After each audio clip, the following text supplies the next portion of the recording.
I just want to tell you that the FBI has charged multiple people for peaceful protests at abortion facilities.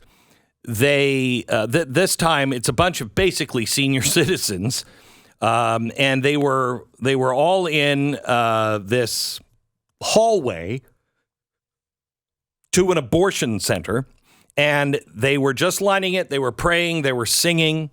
People were coming in, and the abortion clinic said, "Hey, we've got trespassers here." And so they were given a misdemeanor by the local police. Somehow or another, the FBI got a hold of this, and they realized that that is a major crime. Could put these people in jail for 11 years because they were forming a blockade. Oh my gosh, I cannot take the hypocrisy here. So they also were being told that they also were engaged in misinformation. The FBI isn't even performing the investigations. The DOJ is doing their own investigations and using the FBI as their arm. Normally, the FBI does the investigation, and if they find someone guilty of federal crimes, they issue warrants. The DOJ is sending local branches of the FBI with the arrest warrants to be their strong arm.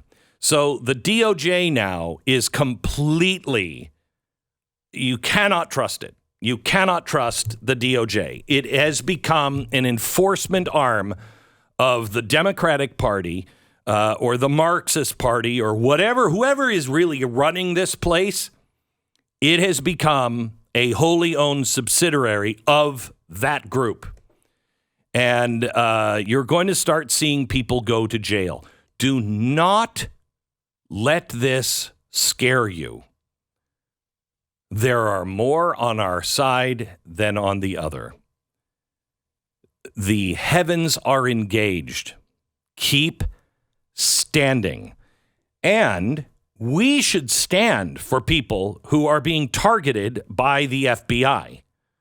We need to stand for them because this is happening over and over again. We had the abortion supporter that confessed to traveling from California to assassinate Brett Kavanaugh. Do we know anything about that? What happened to that guy? What happened to that? We have the pro-life teenager in Kansas who reported being assaulted by an abortion supporter while canvassing for a pro-life amendment in the state constitution. In September, an 84-year-old Michigan woman was shot in the back by an abortion supporter. In September, Students for Life, they reported that an abortion supporter threw a cup of urine at two pro-life students while the group was peacefully displaying information about a pro-life campaign. You are going to be despised. You are going to be despised. This has all been told before.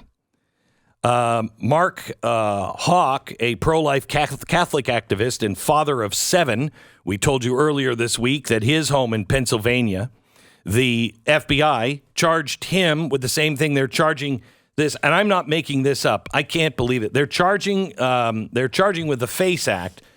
A woman who is, I want to make sure. FACE Act is the act that stops you from blocking the entrances to clinics, basically. That's what they keep going to here, as if that was occurring. We have no evidence that this has occurred, and there's apparently video of some of these incidents that show the opposite. Is this the one in the hallway? Yeah, let's play this video real quick if you happen to be watching Blaze TV. Morning, guys. I understand the principle behind what we're doing. My gosh, it's almost... I'm out. It's almost like Antifa. Look at them.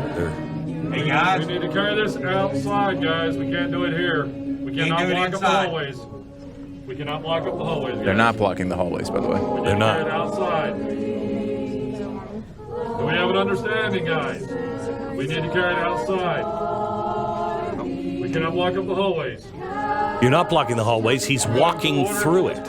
Telling that. Easily walking through. Now, it's not, you could get him for trespassing, which is what the local police do. That was a misdemeanor. Mm-hmm.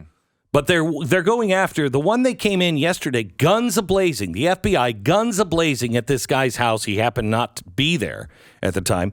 He's 73 years old. Or Eva Edel, she's 87. Guns a-blazing, got to take her down. 87. Yeah, no, she was planning on doing some real damage. Real danger to society. Oh, my gosh. This An is 87-year-old trying to stop children from being aborted. Yeah.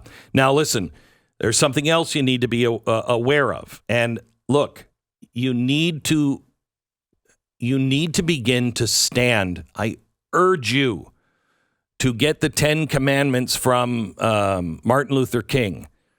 You have no place in the healing of America if you want to engage with fists or anything else. You have no place in the healing. You will destroy us. And you're no fan of mine.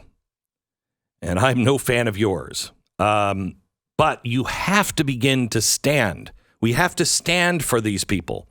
Why isn't there a group of prayer activists in front of the DOJ every single day or your local FBI office? That's probably more important because I think these FBI agents locally, they know this isn't right. They know this isn't right. The guys in Washington, they're so far lost, I think, that I don't know. You know, the DOJ lost, but not our local guys. I hope to pray, and I pray. Why isn't there prayer activists in front right now? Because they are persecuting people for their religious view on life. These are religious political prisoners in America. I want to give you something else that you need to be aware of that happened, that we found out about last night in 60 seconds. There is newly implemented measures now that mandate that the FBI pass on the personal information of rejected gun buyers to local law enforcement. As part of a sweeping change, federally licensed firearm dealers, FFLs, are now required to provide the FBI with the personal addresses of any individuals who attempted purchase was denied. Well, doesn't the federal government already have that? Because it is the federal government that denies it. We send in the paperwork while we're standing there, and you deny it or you approve it. So you got the paperwork. Not good enough. Now they need the address of anybody who has failed, and not only those who are denied, but anybody who has delayed approval. And the personal information of the rejected individuals. They say it's going to law enforcement, local law enforcement. What does that mean? What is the law enforcement going to do? The changes were quietly implemented last week by the FBI's National Instant Criminal Background Check System to comply with the new federal law. Did you even know this was happening? Also, this should terrify anybody and not... This should terrify everybody who just wants to, I don't know, have even a surgeon, reach inside of you and do something.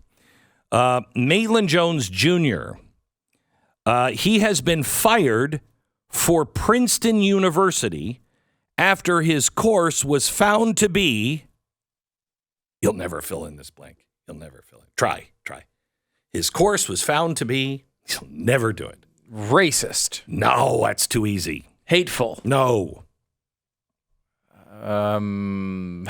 Non-gender affirming. No, his organic chemistry course.